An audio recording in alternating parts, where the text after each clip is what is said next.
بسم اللہ الرحمن الرحیم۔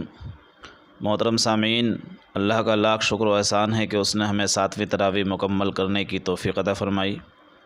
بحمدللہ ہم نے 7ویں تراویح مکمل کی۔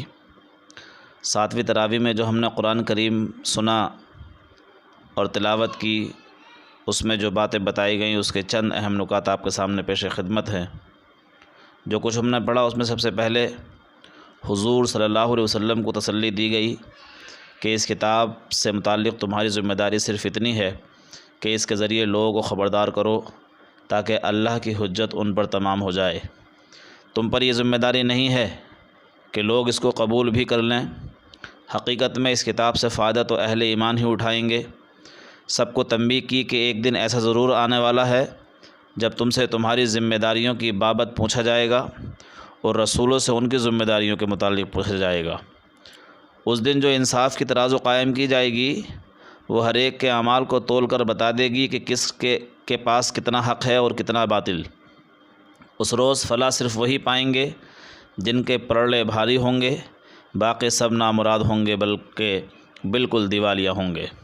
قریش کو اور ان کے ذریعے سب کو آگاہ کیا کہ تمہیں جو اقتدار حاصل ہوا ہے وہ خدا کا بخشا ہوا ہے۔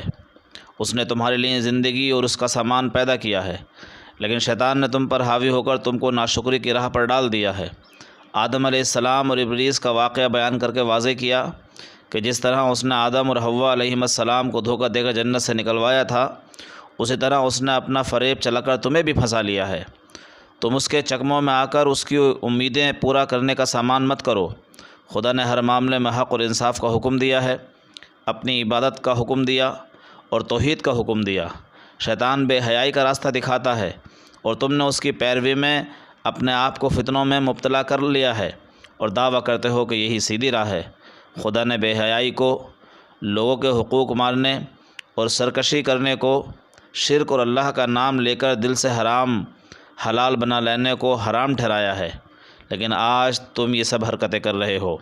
اگر اس کے باوجود تمہیں مہلت مل رہی ہے تو اس کی وجہ یہ ہے کہ خدا کے ہاں ہر امت کی تباہی کے لیے ایک وقت مقرر ہے۔ فرمایا، اے اولاد آدم، ہم نے تم پر لباس نازل کیا ہے کہ تمہارے جسم کے قابل شرم حصوں کو ڈھانکے اور تمہارے لیے جسم کی حفاظت اور زینت کا ذریعہ بھی ہو، اور بہترین لباس تقوی کا لباس ہے۔ یہ اللہ کی نشانیوں میں سے ایک نشانی ہے، شاید لوگ اس سے سبق لیں۔ اے بنی آدم، ایسا نہ ہو کہ شیطان تمہیں پھر اس طرح فتنے میں مبتلا کر دے جس طرح اس نے تمہارے والدین کو جنت سے نکلوایا تھا اور ان کے لباس ان پر سے اتروا دیے تھے تاکہ ان کی شرمگاہیں ایک دوسرے کے سامنے کھولے۔ وہ اور اس کے ساتھی تمہیں ایسی جگہ سے دیکھتے ہیں جہاں سے تم انہیں نہیں دیکھ سکتے۔ اے اولاد آدم، ہر عبادت کے موقع پر اپنی زینت سے آراستہ رہو اور کھاؤ پیو، حد سے تجاوز نہ کرو۔ اللہ حد سے بڑھنے والوں کو پسند نہیں فرماتا۔ اے نبی صلی اللہ علیہ وسلم، ان سے کہہ دو، کس نے اللہ کی اس زینت کو حرام قرار دیا جسے اللہ نے اپنے بندوں کے لیے نکالا یا بنایا تھا، اور کس نے خدا کی بخشی ہوئی پاک چیزیں ممنوع کر دیں؟ کہو، یہ ساری چیزیں دنیا کی زندگی میں بھی ایمان لانے والوں کے لیے ہیں، اور قیامت کے روز تو خالصتاً انہی کے لیے ہوں گی کیونکہ وہی وفادار ہیں۔ اس طرح ہم اپنی باتیں صاف صاف بیان کرتے ہیں ان لوگوں کے لیے جو علم رکھنے والے ہیں۔ صلی اللہ علیہ وسلم، ان سے کہو، میرے رب نے جو چیزیں حرام کی ہیں وہ یہ ہیں: بے شرمی کام، خواہ وہ کھلے ہوں یا چھپے، گناہ اور حق کے خلاف زیادتی، اور یہ کہ اللہ کے ساتھ تم کسی کو شریک کرو جس کے لیے اس نے کوئی سند نازل نہیں کی ہے، اور یہ کہ اللہ کے نام پر کوئی ایسی بات کہو جس کے متعلق تمہیں علم نہ ہو کہ وہ حقیقت میں اس نے فرمائی ہے یا نہیں فرمائی ہے۔ مقام اعراف سے جو جنت و دوزخ دونوں کے درمیان ایک جگہ ہوگی، ایک گروہ کو دوزخ و جنت دونوں کا مشاہدہ کرایا جائے گا تاکہ وہ دیکھ لے کہ خدا نے رسولوں کے ذریعے جن باتوں کی خبر دی تھی وہ سب پوری ہوئیں۔ اعراف والے جنت والوں کو مبارکباد دیں گے اور اہل دوزخ کو ملامت کریں گے۔ اہل دوزخ اہل جنت سے درخواست کریں گے کہ وہ ان پر کچھ کرم کریں اور ان پر تھوڑا سا جنت کا پانی ڈال دیں، اور جو رزق انہیں ملا ہے اس میں سے کچھ انہیں بھی دے دیں۔ اہل جنت جواب دیں گے کہ اللہ نے دونوں چیزیں قرآن کا انکار کرنے والوں پر حرام کر دی ہیں۔ اللہ کی طرف سے اعلان ہوگا، جنہوں نے دنیا میں خدا کی باتوں کو نظر انداز کر دیا تھا، آج خدا نے ان کو نظر انداز کر دیا ہے۔ کفار اپنی بدبختی اور محرومی پر افسوس اور حسرت کے سوا کچھ نہ کر سکیں گے۔ اس بات سے آگاہ کیا گیا کہ پیدا کرنا، لوگوں کو حکم دینا کہ کیا کریں کیا نہ کریں، سب خدا کا حق ہے۔ پس امید ہونا اور نا امیدی ہر حالت میں اسی کو پکارو۔ زمین میں وہ کام نہ کرو جس سے فساد پھیلے۔ قیامت ضرور آنی ہے، موت کے بعد زندگی کا مشاہدہ تم خود اس دنیا میں برابر کر رہے ہو کہ وہ مردہ زمین کو بارش سے زندہ کرتا ہے۔ خدا نے تو ہر پہلو سے اپنی نشانیاں واضح کر دی ہیں۔ نوح علیہ السلام، ہود علیہ السلام، صالح علیہ السلام، شعیب اور لوط علیہ السلام کی قوموں کے حالات سنائے۔ یہ اس بات کا تاریخی ثبوت ہے کہ جو قومیں زمین میں فساد پھیلاتی ہیں اور اپنے رسول کی دعوت کو جھٹلا دیتی ہیں، اللہ تعالیٰ آخرکار انہیں مٹا دیتا ہے۔ ظالم قوموں کو تباہ کرنے کا خدا کا کیا طریقہ ہے، اسے تفصیل سے بتایا گیا۔ کبھی ایسا نہیں ہوا کہ ہم نے کسی بستی میں نبی بھیجا اور اسی بستی کے لوگوں کو پہلے تنگی اور سختی میں مبتلا نہ کیا ہو، اس خیال سے کہ شاید وہ عاجزی اختیار کریں۔ پھر ہم نے ان کی بدحالی کو خوشحالی میں تبدیل کر دیا، یہاں تک کہ وہ خوب پھلے پھولے اور کہنے لگے کہ ہمارے پچھلے پر بھی اچھے برے دونوں ہی وقت آتے رہے ہیں۔ آخرکار ہم نے انہیں اچانک پکڑ لیا۔ اگر بستیوں کے لوگ ایمان لاتے اور خدا خوفی کی روش اختیار کرتے تو ہم ان پر آسمان اور زمین سے برکتوں کے دروازے کھول دیتے، مگر انہوں نے جھٹا دیا۔ کیا آج کے لوگ اس سے بے خوف ہو گئے ہیں کہ ہماری پکڑ اچانک ان پر رات کے وقت جب وہ سو رہے ہوں یا دن کے وقت جب وہ اپنے کھیل میں مصروف ہوں نہیں آ جائے گی؟ اللہ کی پکڑ سے وہی قوم بے خوف ہوتی ہے جو تباہ ہونے والی ہے۔ حضرت موسیٰ علیہ السلام اور فرعون کی سرگزشت بیان کی کہ فرعون نے حضرت موسیٰ علیہ السلام کو شکست دینے کے لیے تمام ہتھ کنڈے استعمال کیے جو اس کے اختیار میں تھے۔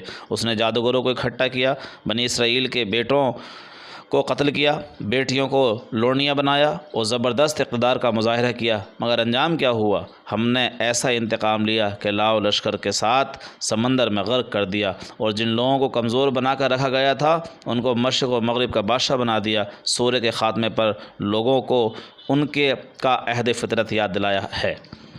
اور اے نبی صلی اللہ علیہ وسلم، لوگوں کو یاد دلاؤ وہ دن جب کہ تمہارے رب نے بنی آدم کی پشتوں سے ان کی نسل کو نکالا تھا اور پوچھا تھا کیا میں تمہارا رب نہیں ہوں؟ الستو بربکم، انہوں نے کہا تھا ضرور تو ہی تو ہمارا رب ہے، اس پر ہم گواہی دیتے ہیں۔ اللہ تعالیٰ فرماتا ہے کہ کیا اس اعلان کو بھول گئے جو دوسروں کو خدائی میں شریک ٹھہرانے لگے ہو؟ بتانا یہ مقصود ہے کہ ہر انسان فطری طور پر اللہ کے رب ہونے کو جانتا ہے، تو پھر اس کے احکام کے خلاف چلنے کی غلطی کیوں کرتا ہے؟ اصل وجہ نفس پرستی ہے، اور نفس کے پیچھے چلنے والوں کو اللہ نے کتے سے تشبیہ دی ہے جس کی زبان ہر وقت لٹکتی رہتی ہے، یعنی بھوک اور جنسی خواہش، انہی دو چیزوں سے اسے سب سے زیادہ دلچسپی ہے۔ میرے بھائیوں اور بہنوں، اللہ نے اس مثال میں مغربی تہذیب کی پول کھول دی ہے، اس کے شدائیوں کی بھی یہی مثال ہے۔ اللہ ہمیں اور ہماری نسلوں کو اس سے محفوظ رکھے، آمین۔ حقیقت یہ ہے کہ بہت سے جن اور انسان جہنم کے لیے پیدا کیے گئے ہیں، کیونکہ ان کے پاس دل و دماغ ہے مگر وہ سوچتے نہیں، ان کے پاس آنکھیں ہیں مگر وہ دیکھتے نہیں، یاد دیکھنا نہیں چاہتے، ان کے پاس کان ہیں مگر وہ سنتے نہیں۔ ایسے لوگ جانور کی طرح ہیں، بلکہ جانوروں سے بھی بدتر ہیں، کیونکہ جانور تو ان صلاحیتوں سے محروم ہیں جو انسان کو دی گئی ہیں۔ اتنا سب دینے کے بعد بھی اگر انسان خدا کی نافرمانی کرے تو وہ جہنم ہی کے لائق ہے کہ وہ دل و دماغ، آنکھیں و کان سب کچھ ہوتے ہوئے ان کا صحیح استعمال نہیں کرتا۔ ایسے لوگ حد درجہ غافل ہیں۔ حقیقت یہ ہے کہ وہ اللہ ہی ہے جس نے تمہیں ایک جان سے پیدا کیا اور اسی کی جن سے اس کا جوڑا بنایا تاکہ وہ اس کے پاس سکون حاصل کرے۔ پھر جب عورت بوجھل ہو گئی تو مرد اور عورت دونوں نے مل کر اللہ سے دعا کی کہ اگر تو نے ہم کو اچھا سا بچہ دیا تو ہم تیرے شکر گزار ہوں گے۔ جب اللہ نے ان کو ایک صحیح سالم بچہ دے دیا تو وہ اس کی بخشش اور عنایات میں دوسروں کو شریک ٹھہرانے لگے کہ یہ تو فلاں نے دیا ہے۔ کیسے نادان ہیں یہ لوگ کہ ان کو خدا کا شریک ٹھہراتے ہیں جو کسی چیز کو بھی پیدا نہیں کر پاتے، بلکہ خود بھی پیدا کیے جاتے ہیں، جو نہ ان کی مدد کر سکتے ہیں اور نہ آپ ہی اپنی مدد پر قادر ہیں۔ جن کو تم خدا کا شریک سمجھتے ہو، اگر تم انہیں سیدھی راہ پر آنے کی دعوت دو تو وہ تمہارے پیچھے نہ آئیں۔ تم خواہ انہیں پکارو یا خاموش رہو، دونوں صورتوں میں تمہارے لیے یکساں ہی رہیں گے۔ تم لوگ خدا کو چھوڑ کر جنہیں پکارتے ہو وہ محض بندے ہیں جیسے تم بندے ہو، ان سے دعائیں مانگو ان سے دعائیں مانگ کر دیکھو، یہ تمہاری دعاؤں کا جواب دیں۔